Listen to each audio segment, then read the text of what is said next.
那么下面就是说，在这莲花生大师来到藏土，树立了这个佛教之基，将此七句祈祷文呢，也是这个恩赐给有缘的这些什么国王之中德子呐、贝若赞呐，就是等等，就是这些君臣，念及呢，就是后代所有的隐藏的佛藏品当中啊，也有无不有此金刚这个祈祷文啊，就是金刚七句祈祷文，就是所有的像我们这个藏传佛教历史上啊，就是有这个8位这个佛藏大师，可能就是不知道韩文上有没有，我以前英文上有，就是有100多个那个佛藏大师的这个专辑啊，就是也是集群一个特别厚的，就是方面如果没有的话呢，我们也以后可以像那个这个佛藏品呢，就是我想跟大家还是要有必要的，到时候给这个介绍啊，就这是在这个藏地的这个佛教当中，就是特别的一种法。虽然我前一段时间讲的佛经当中也有这方面的隐藏，就不是很明显的略所的记载有的，有略所的记载，但是呢，在这个尤其是莲花生大师的这个教法当中的话呢，就是的确也是他的这种这个修法也好，就是佛藏大师每一个就是这个有殊胜的这种开启的这个佛藏的一些这个教义。这样的话呢，我想我们这个就是应该就是以后也是可以这个了解，就是因此在藏地的话呢，就是一般来讲就是有很多这个佛藏品，就是每一个佛藏品里面呢，就都有不共的一些这个七句祈祷文的这个修法、念诵方式啊。还有就是包括就是莲花生大师的这个事迹的一些传记啊，就是其实这些这个传记的话呢，有些历史上说莲花生大师呢，就是也有很多的，比如说说是有些说这个就是4900多个传记，那么就是不同的这个佛藏师呢，就是都有不同的一些这个描写，也有不同的这个修法。当然，这个现在的话呢，就是也有许许多多的一些这个上师瑜伽的这样的这个修法。这个迄今为止，它一直具有真实演讲的这个价值，成就的大宝藏啊，就是到这个现在的是真的是就是说它的这个加持的这种这个力量啊，是不可思议的。谁经常呢就是修这样的这个七句祈祷文的话呢，那么就是他的这个修行顺利啊，就是自己的各方面的这种境界啊，就是顿然这个出现啊，还有呢就是内外的一些这个种种的魔障啊就是自然而然这个消失，还有呢就是各种的这种上师和传承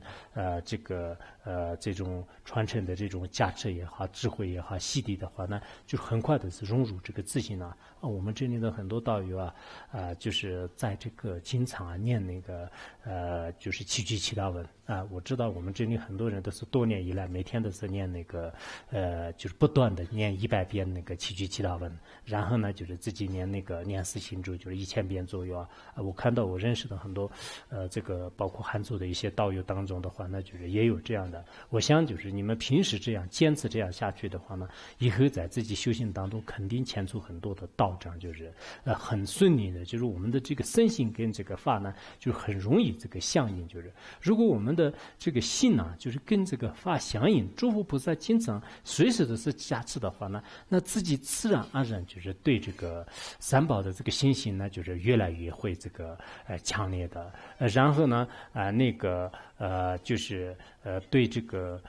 怎么说就是一切这个万法的本体呢，就是这个有所这个证悟就这种证悟的话呢，就是一点也是不会困难的。如果我们自己的这个心呢，就是跟法不能相应，上师菩萨和还有那个这个护法空性呢，就是没有给予这个随时的这种加持的话呢，那我们这个修行呢，虽然有些人是凭自己的这种微薄的力量呢，很精进的这个努力的，可是呢，就是最终就是自己得到的并不是那么理想的效果。因此这个像具有这样的这种这个宝藏就是很有这个能力的这种这个加持文的话，那就是我们随时都是应该得着。比如说有比较严重的一些疾病的人的话呢，他随时都是要这个保存一个比较有疗效的一些药就随身都是带着的。所以我们每个人呢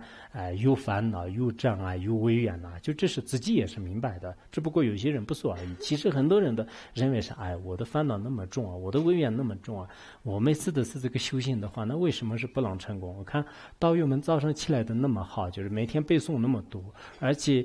这个平时生活当中也是没有烦恼。我经常要么生病了，要么这个产生痛苦啊，在这个时候呢，就是我们眼睛看不见的很多的一些这个包括就是非人也好，就贵生的话呢，就是也许也可能就是对你有所这个损害。那个时候呢，就是要是一个最有这个能力的这样的一个咒语啊，或者是这个祈祷文是很重要的。所以以前的很成功的很多高僧大德的话呢，其实他们的在这个自己的这个就身边呢，或者说别人就是不容易发现的地方呢，他们都有很多秘诀。这秘诀的话呢，就是不一定是这个其他的，就像莲花生大师的这样的这个修法，经常的一些祈祷文的话呢，那么就是他一辈子的事，就是依靠这些祈祷文的话呢，最后他在这个晚年的时候，他自己也知道，我终生当中呢，就是这个幸好是遇到了就是这样的这个这个三宝的这种加持啊，就是所以说呢，就是没有被这个微远所转。我以前好像用过吧，就是门峰仁波切的一个快乐之歌当中呢，都说了，就是虽然就是现在魔法时代啊，就是非常这个黑暗，但是呢，就是无形当中的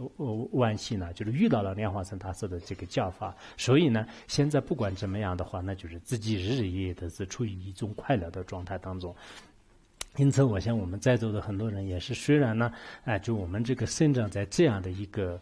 特别这个黑暗的这个污浊恶世的这个可以说是这个鬼神魔障猖狂的这样的一个时代当中，但是我们心源呢，也遇到了一个正法。就是一点怀疑都不用的，不用一点怀疑的，就这样的这个正法。同时呢，也具有书生这个加持力的，就是莲花生大师的这个教法。这一点呢，我个人是就确实并不是刻在这个就是嘴唇上这个顺便跟这个说好话而已，就是经常就是在内心当中呢，就像就现在这么恶劣的时代当中呢，就是遇到了很好的上师，遇到了这么好的教法，这就是自己这个千百万劫当中积累资粮的这个